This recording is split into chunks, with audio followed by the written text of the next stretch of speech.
የመሳሪያው ጀርባ ጥልፍልፍ፣ ድንበር ያለፈው ከባድ አሰላለፍ። ሰሞኑን ከጦር መሳሪያ ጋር በተያያዘ በሰሜን ኢትዮጵያ በኩል አዲስ ውጥረት ነግሷል። ውጥረቱ የኢትዮጵያ መንግስትና የኤርትራ መንግስት እንዲሁም ህወሓትና ፋኖን በየፊናቸው የሚመለከት ሆኗል።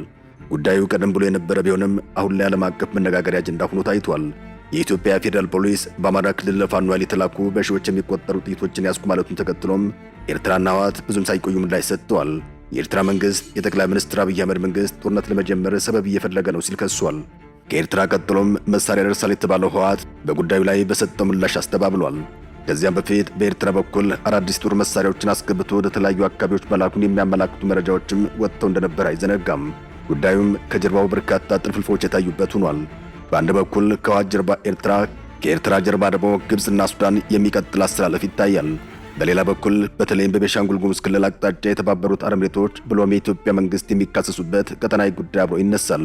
ይህም የቀጠና ውጥረት አካል ሲሆን የሱዳን ጉዳይ ድንበር ያለፈ ከባድ አስተላለፍ እየፈጠረ ይገኛል። በዚህ ዝግጅት ላይ ሰሜን ኢትዮጵያን ማዕከል ያደረጉ መረጃዎችን በዋናነት ከኤርትራ የስጋት ምላሽና ድንበር ካለፈው የጦር መሳሪያ አያያዝ ጋር እንመለከታለን።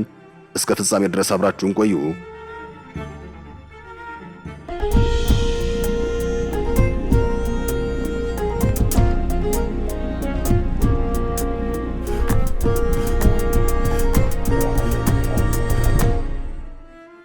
ድንበር ያለፈው የመሳሪያ ጉዳይ።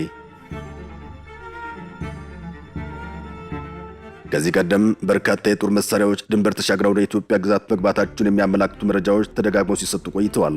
አሁንም ተመሳሳይ መረጃዎች በመውጣት ላይ ይገኛሉ። ከሰሞኑ ህወሓት አዳዲስ የጦር መሳሪያዎችን በኤርትራ በኩል ወደ ትግራይ ማስገባቱን የሚያመላክቱ መረጃዎች ወጥተዋል። መሳሪያዎቹ ከኤርትራ ወደ ትግራይ ከገቡ በኋላም የተሰራጩበት ቦታ ሲታይ ከጀርባ ያለው ጥልፍልፍና ድንበር ተሻጋሪ አስተላለፍን ምን ያክል ከባድ እንደሆነ ይጠቁማል። ከዚህ ጋር ተያይዞም ህወሓት የጦር መሳሪያ ግዢውን እያጠናከረ መምጣቱም እየተዘገበ ይገኛል።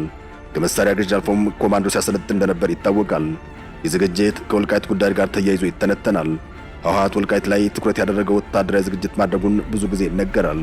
በነገራችን ላይ በኢትዮጵያ የአሜሪካ አምባሳደር ኸርቪን ማሲንጋ ወልቃይትን በተመለከተ ያስተላለፉት መልእክት ሰሞንኛ መነጋገሪያ ከሆኑ ክስተቶች መካከል አንዱ ነው። አምባሳደሩ ጥንቃቄ በተሞላበት አነጋጋሪ መልእክታቸው ህዝቡ የራሱን ፖለቲካ ዕጣ ፈንታ ራሱ እንዲወስን ፍቀዱለት ሲሉ ተሰምተዋል። ሁሉም ወገኖች ከፖለቲካ በላይ ለህዝባቸው ቅድሚያ እንዲሰጡም ጥሪያቸውን አቅርበዋል።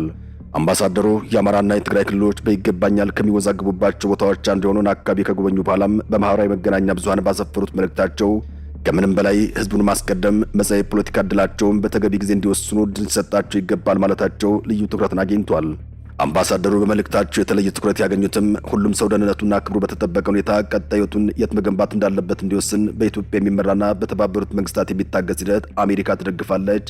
ሁሉም ወገኖች ከፖለቲካ በላይ ህዝቡን በማስቀደም የወደፊት ፖለቲካዊ ዕጣ ፈንታቸውን በተገቢው ዕቅድ እንዲወስኑ ጥሪ እናቀርባለን በማለታቸው መሆኑ ይታወቃል። ማሲንጋና የጠቅላይ ሚኒስትሩ የምስራቅ አፍሪካ ጉዳዮች አማካሪ አቶ ጌታቸው ረዳ ወደ ወልቃይት ሁመራ ካመሩ በኋላም ጉዞውን በተመለከተ ሁለቱም በየፊናቸው አነጋጋሪ መረጃዎችን ማጋራታቸው እንዳለ ሆኖም ከጦር መሳሪያ ጋር በተያያዘም የኢትዮጵያ መንግስት ከኤርትራና ከህወሓት ጋር መፋጠጡ አስግቷል። የህወሓትና የኤርትራ ምላሽ። የፌዴራል ፖሊስ ከኤርትራ በአማራ ክልል ለሚንቀሳቀሱ የፋኖ ኃይሎች የተላኩ በሺዎች የሚቆጠሩ ጥይቶችን ያስኩ ማለቱን ተከትሎም ውጥረቱ ከፍ ብሎ እየታየ ይገኛል። በጉዳዩ ላይ ምላሽ የሰጠችው ኤርትራ የጠቅላይ ሚኒስትር አብይ አህመድ መንግስት ጦርነት ለመጀመር ሰበብ እየፈለገ ነው ስትል ከሳለች። የኤርትራው የማስታወቂያ ሚኒስትር የማነ ገብረ መስቀል ለኢትዮጵያ መንግስት ክስ የሰጡበት አነጋጋሪ ምላሽ ዓለም አቀፍ መገናኛ ብዙሃን ሳይቀር እየተነጋገሩበት ይገኛል። የማነ ለሮይተርስ የዜና ወኪል የብልጽግና መንግስት በኤርትራ ላይ ጦርነት ለመጀመር ሰበብ እየፈለገ ነው ሲሉ ምላሽ መስጠታቸው ከብዙ አቅጣጫ አወያይቷል።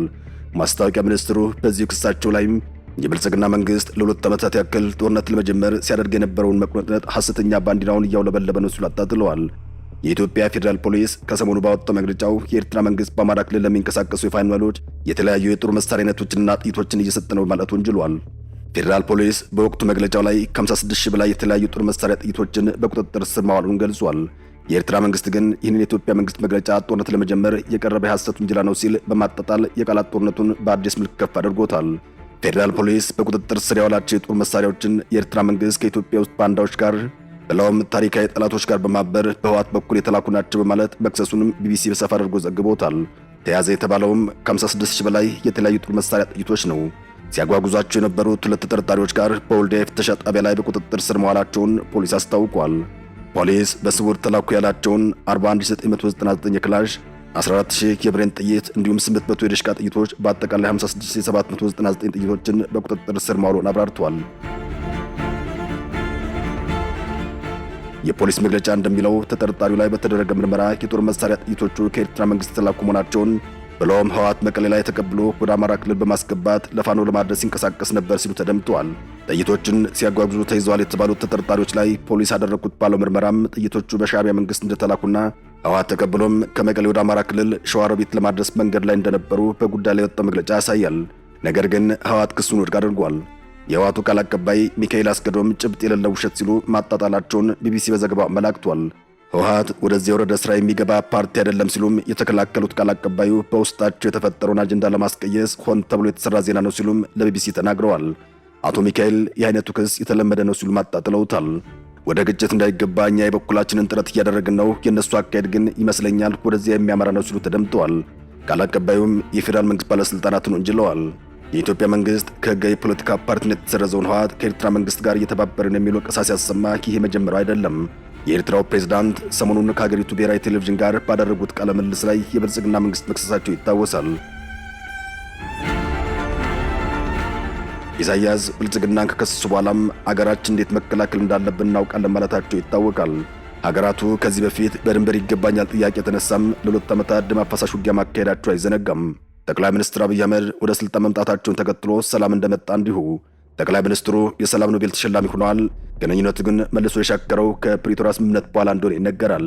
በተለይ ደግሞ ጠቅላይ ሚኒስትር አብይ አህመድ ለኢትዮጵያ የባህር በር ማግኘት የህልውና ጉዳይ ነው ማለታቸውን ተከትሎም የሀገራቱ ግንኙነት እየተካረረ መምጣቱ አይዘነጋም።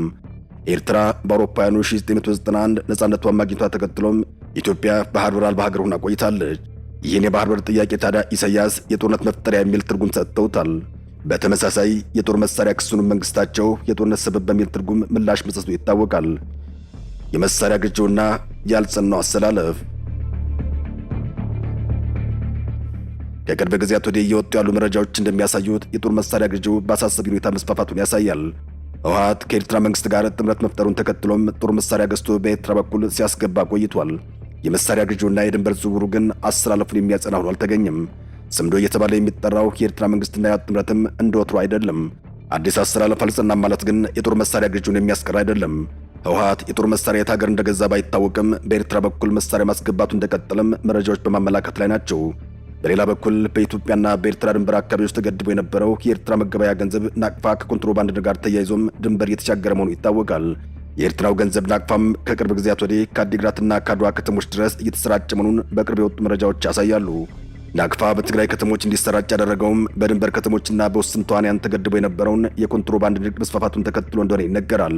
የናቅፋ መስፋፋት በተወሰነ መልኩ በትግራይ ክልል ከሚታየው የብር አቅርቦት እጥረት ጋር በተያያዘ እንደሆነም በጉዳዩ ላይ የወጣው መረጃ ያመላክታል። እናም እንዲህ አይነቱ አካሄድ አሳሳቢ ሆኖ ቀጥሏል። በዶክተር ደብረጽዮን ገብረ ሚካኤል የሚመራው የህወሓት ክንፍ ከፌዴራል መንግስት ፍቃድና እውቅና ውጭ ከጎረቤት ሀገራት ጋር ግንኙነት መፍጠሩ ውጤት አደገኛ ነው። ህወሓት ከሁለት ከተከፈለ በኋላ አንደኛ የህወሓት ክንፍ ወደ ኤርትራና ፖርት ሱዳን እንዲሁም በግብጽ በኩል ከሚመጣ የዲፕሎማሲ ሰዎች ጋር በመገናኘት የኃይል አስተላለፉን ፈጥሯል። ከዚህ አደገኛ አስተላለፍ ጋር ተያይዞም የህወሓት ወታደራዊ ጄኔራሎችና የፖለቲካ አመራሮችም እንዲሁም አክቲቪስቶቻቸው ከመቀሌ ዛላምበሳና አስመራ እንዲሁም ወደ ፖርት ሱዳንና ሌሎች ሀገራት ሚኒስትራዊ ጉዞ በማድረግ ለኢትዮጵያ አደጋን የሚያመጣ እንቅስቃሴ ሲያደርጉ መቆየታቸው ይታወሳል።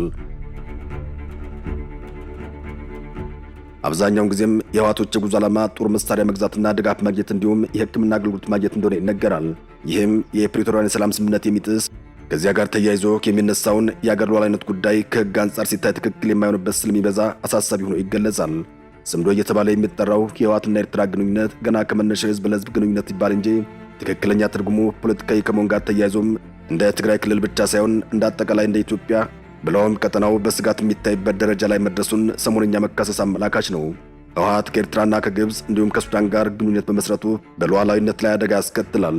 ህወሓት ኤርትራና ግብጽ በጥምረት በኢትዮጵያ ላይ ያሴሩ መሆናቸውን መንግስት በተለያዩ ጊዜያት ክስ ሲያሰማ መቆየቱ ይታወሳል። በሰሞነኛው ክሱ ደግሞ ኤርትራና ህወሓትን ከፋኖ ጋር አያይዞ ከሷል። በእርግጥ መንግስት ኤርትራና ህወሓት ከፋኖ ጋር አያይዞ ሲከስ ይህ መጀመሪያው አይደለም። ከዚህ ቀደም ኤርትራና ህወሓት ከፋኖ ጋር በመጣመር በኢትዮጵያ መንግስት ላይ መዝመታቸውን በተለይም ከወልዲያ ውጊያ ጋር አያይዞ ከሱ እንደነበር አይዘነጋም። በወቅቱም ኤርትራና ህወሓት ምላሽ መስጠታቸው ይታወሳል። አሁንም ፈጣን ምላሻቸውን የሰጡት ህወሓትና ኤርትራ ናቸው። የኢትዮጵያ መንግስት በተለያዩ ጊዜያት በሚያወጣቸው መግለጫዎች በሚሰጣቸው መረጃዎች ላይ ማመላከቱ ድንበር ላይ ያለውን አስተላለፍ ኢትዮጵያን በእጅጉ ያሰጋ እንደሆነ ተነግሯል። አበቃን። ሰናይ ጊዜን ተመኘን።